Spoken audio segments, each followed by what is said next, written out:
தந்தி தொலைக்காட்சி நேயர்களுக்கு வணக்கம். நல்லதை சொல்வோம், நல்லதை செய்வோம், நல்லதே நடக்கும். இன்று 13/12/2024 வெள்ளிக்கிழமை, பரணி நட்சத்திரம், காலை 6:27 வரை, பிறகு கார்த்திகை நட்சத்திரம். இன்றைக்கு திருக்கார்த்திகை. முருகப்பெருமானை வழிபட வேண்டும். குகனை வழிபட்டால் குறைகள் எல்லாம் அகலும். ஆறுமுகப்பெருமானை வழிபட்டால் ஆனந்தமான வாழ்க்கை அமையும். சுப்பிரமணியரை வழிபட்டால் சுகங்களும் சந்தோஷங்களும் கிடைக்கும். அதனாலே தான் சொன்னார்கள், சுக்குக்கு மிஞ்சிய மருந்தும் இல்லை, சுப்பிரமணியருக்கு மிஞ்சிய தெய்வமும் இல்லை என்று. நேற்று பரணி தீபம். நீங்கள் இல்லங்களிலே தீபம் ஏற்றி வைத்திருப்பீர்கள். தீப ஒளியின் மூலமாக அந்த இல்லத்தை புனிதமடைய வைத்திருப்பீர்கள். இன்று முருகப்பெருமான் ஆலயத்திற்கு சென்று அங்கு அவருடைய சன்னதியிலே இலுப்ப எண்ணெயில் விளக்கேற்ற வேண்டுமாம். இலுப்ப எண்ணெய் கனமாக இருக்கும். அது இழக இழக முருகனுடைய மனமும் இழகும் என்பது ஒரு நம்பிக்கை. ஆகையினாலே இலுப்பெண்ணெயில் தீபம் ஏற்ற வேண்டும் என்று சொல்வார்கள். இன்று சகல முருகன் ஆலயங்களிலும் மிகச்சிறப்பாக கூட்டங்கள் இருக்கும். இன்றைக்கு நாம் முருகப்பெருமானுடைய புகழ் பாட வேண்டும். அவனுடைய திருப்புகள் பாடினாலே எதிர்ப்புகள் அகலும் என்பார்கள். அவருக்கென்று ஒரு அழகான பாடல். அதாவது, முருகப்பெருமானை நாம் நினைத்தோம் என்று சொன்னால், வள்ளல் முருகனை கொண்டாடு உன் வறுமை தீரும் இன்றோடுன்னு ஒரு பாட்டு. அன்னைக்கே வறுமை தீர்ந்துருமா. வள்ளல் முருகனை கொண்டாடு உன் வறுமை தீரும் என்றோடு, நாம் செல்வச் செழிப்பில் மிதப்பதற்கு தேடி வந்து நம்மை காப்பவனாம், துள்ளும் மயிலில் வந்திடுவான் நம் துணையாய் என்றும் நின்றிடுவான்னு ஒரு பாடல் உண்டு. வள்ளியின் கணவன் என்பதனால் வள்ளல் எனும் பெயர் பெற்றவனாம். அவனை செல்ல பிள்ளையாய் நினையுங்கள், செந்தில் வேலனை போற்றுங்கள், அள்ளி கொடுக்கிற தெய்வங்களில் அதிக கரத்தை பெற்றவனாம். கரங்கள் அதிகம் இருக்கிறதுனாலே அவன் அள்ளி கொடுக்கிறான், வள்ளலாக மாறுகின்றான். வாயிற்கதவை திறந்து வைப்போம். இன்றைக்கு நம்ம வீட்டில் வாயிற்கதவை திறந்து வைப்போம், வடிவேல் முருகனை வரவழைப்போம். பூஜை ரூமில் போய் நீங்கள் முருகப்பெருமானை கும்பிடணும். இயலாதவர்கள் வீட்டில் கும்பிடலாம், இயன்றவர்கள் ஆலயம் சென்று கும்பிடலாம். கோயில் அவனுக்கு நம் மனமே அந்த கோமகன் அருள்வான் அனுதினமே, சேவர் குடியோனை சேவிப்போம் நாம் செல்வத்தை நாளும் சேமிப்போம்னு ஒரு பாடல் உண்டு.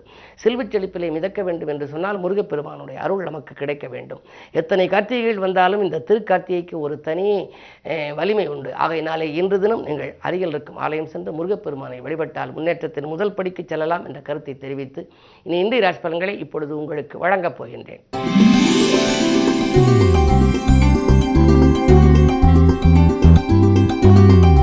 மேசராசி நேயர்களே, இன்று உங்களுக்கெல்லாம் உங்கள் ராசியில் பகல் 12:07 வரை சந்திரன் இருக்கின்றார். வள்ளல் முருகனை கொண்டாட வேண்டிய நாள்.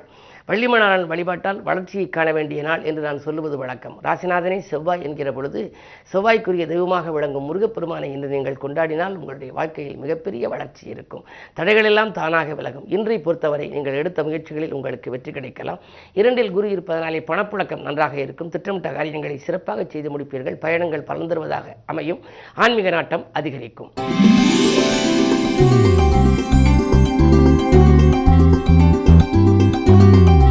ரிஷபராசி நேயர்களே, உங்களுக்கெல்லாம் பகல் 12:07 மேல் உங்கள் ராசிக்குள் சந்திரன் அவர் உச்சம் பெறுகின்றார். உச்சம் பெறும் சந்திரனால் அச்சமில்லாத வாழ்க்கை அமையும். நீங்கள் எது எந்த நேரம் செய்ய நினைத்தாலும் செய்ய இயலும். வீட்டு தேவைகள் உடனுக்குடன் பூர்த்தியாகலாம். பொருளாதாரம் மிக திருப்திகரமாக இருக்கிறது. தொழிலாக இருந்தாலும் உத்தியோகமாக இருந்தாலும் அதில் நீங்கள் எதில் ஈடுபட்டிருந்தாலும் அந்த ஈடுபாடுகள் எல்லாம் வெற்றி பெறும். அது மட்டுமல்ல, கைகளிலும் கணிசமான தொகை புரளப் போகின்றது. இந்த நாள் மிக அற்புதமான நாள்.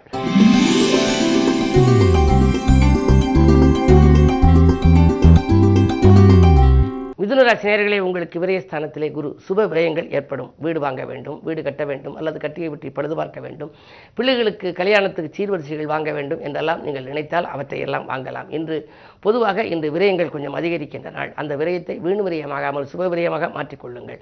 அதே நேரத்தில் பிதிராட்சி சொத்துக்களிலிருந்து ஒரு நல்ல முடிவுக்கு வரலாம். பாக பிரிவினர்கள் சுமூகமாக முடியும். இந்த நாள் நல்ல நாள்.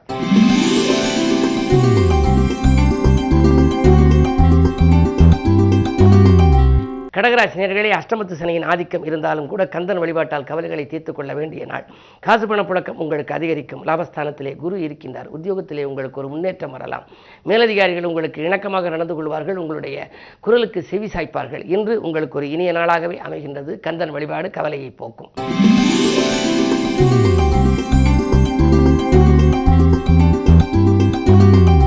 சிம்மராசி நேயர்களே, உங்களுக்கு கண்டகச்சனியின் ஆதிக்கம் இருக்கிறது. 7இலே சனி இருக்கின்றார், 8இலே ராகு இருக்கின்றார் என்றெல்லாம் நீங்கள் நினைக்க வேண்டாம். உங்களுடைய ராசிநாதனாக விளங்கும் சூரியன் இன்று 4ஆம் இடத்திலே ஜனாதிபதி புதனோடு இருக்கின்றார். எனவே மலை போல் வந்த துயர் பனி போல் விலகும். மகத்தான காரியங்கள் இல்லத்திலே நடைபெறும். மாற்று கருத்துரையோர் மனம் மாறுவார்கள்.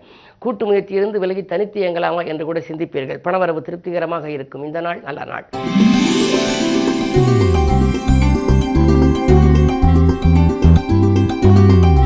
கன்னிராசி நேயர்களே, பகல் 12:07 வரை உங்களுக்கு சந்திராஷ்டமம். எனவே காலை நேரம் உங்களுக்கு கொஞ்சம் சலசலப்பாக இருக்கும். மாலை நேரம் உங்களுக்கு கலகலப்பாக இருக்கும். நண்பர்களை நம்பி எதுவும் செய்ய வேண்டாம். அதே நேரத்தில் கொஞ்சம் கவனமாக இருக்க வேண்டும். தானுண்டு தன் வேலை உண்டு என்று இருப்பது நல்லது. மனக்கவலைகள் மாற மால்மருகன் வழிபாட்டை மேற்கொள்ள வேண்டும். இன்று முருகப்பெருமானை வழிபடுவதன் மூலம் உங்களுக்கு முன்னேற்ற பாதையில் இருந்த தடைகள் அகலும்.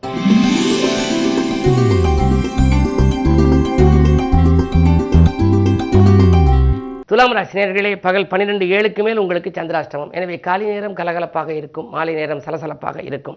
இறை வழிபாட்டினால் தான் நீங்களும் இனிமை காண முடியும். எனவே எந்த புது முயற்சிகள் செய்ய நீங்கள் நினைத்தாலும் காலை நேரத்தில் செய்து விடுவது நல்லது. மதியத்திற்கு மேல் உங்களுக்கு கொஞ்சம் மனக்குழப்பம் இருக்கும். இதை செய்வோமா அதை செய்வோமா என்றெல்லாம் சிந்திப்பீர்கள். அது மட்டுமல்ல, மேலதிகாரிகளின் கோபத்துக்கு ஆளாக நேரிடும். உத்தியோகத்தில் இருப்பவர்கள் மிக மிக கவனமாக நடந்து கொள்ள வேண்டும். உங்களிடம் கொடுத்த பொறுப்புகளை மற்றவர்களிடம் ஒப்படைக்க வேண்டாம்.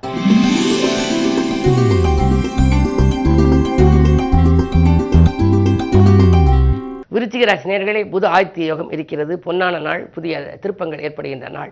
விடியும் பொழுதே வியக்கும் தகவல் வரப்போகின்றது. கந்தப்பெருமான் வழிபாட்டால் உங்களுக்கு கவலைகள் எல்லாம் தீரும். காசு பண புழக்கம் அதிகரிக்கும். பொது வாழ்வில் இருப்பவர்களுக்கு புதிய பொறுப்புகள் கிடைக்கலாம். மாமன் மைத்துன வழியில் மனதுக்கினிய சம்பவங்கள் நடைபெறப் போகின்றது. உத்தியோகத்தில் மேலதிகாரிகள் உங்களுடைய குரலுக்கு செவிசாய்ப்பார்கள். நீங்கள் கேட்ட சலுகைகளை வழங்குவார்கள். பொது வாழ்வில் இருப்பவர்களுக்கு புதிய பொறுப்புகளும் பதவிகளும் கிடைக்கும். இன்று பொருளாதார உச்சத்தை எட்டுகின்ற நாளாக இந்த நாள் அமைகின்றது.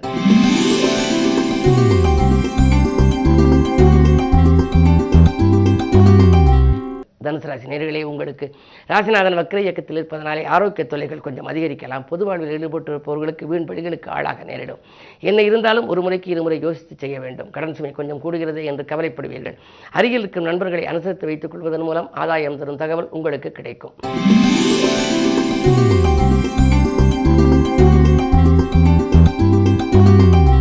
மகர ராசி நேயர்களே, உங்களுக்கு ராசியிலேயே சுக்கிரன் ஆடை ஆபரண சேர்க்கை உண்டு. அதிகார வர்க்கத்தினர் ஆதரவு உண்டு. பயணங்கள் பலன் தருவதாக அமையும். தெய்வீக நம்பிக்கை கூடும். 2 சனி இருப்பதனாலே வாங்கல் கொடுக்கல்கள் சீராகவும் சிறப்பாகவும் அமையும். இந்த நாள் இனிய நாள்.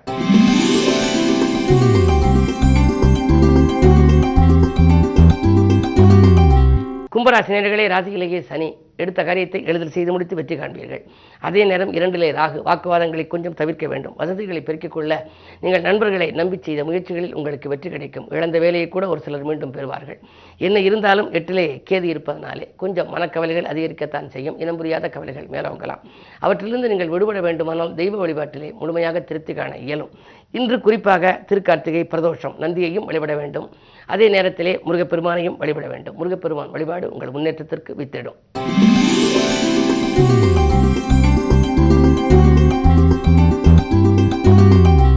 மீனராசி நேயர்களே, ஜென்மத்தில் ராகு 7 கேது. நாகதோஷத்தின் பின்னணியில் இருக்கின்றீர்கள்.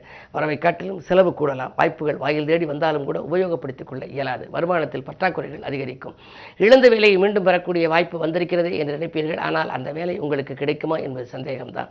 5ஆம் இடத்திலே செவ்வாய் இருக்கின்றார். 2 கதிபதி 5இல் வக்கரம் பெற்றிருக்கின்ற பொழுது சில நல்ல வாய்ப்புகள் தட்டிக்கொண்டே செல்கிறது என்று கவலைப்படுவீர்கள். அதிலிருந்து மீளவும் நன்மைகள் நடைபெறவும் இன்று நீங்கள் வள்ளிமணாளனை வழிபடுவது நல்லது. மேலும் விவரங்கள் அறிய தினத்தந்தி படியுங்கள்.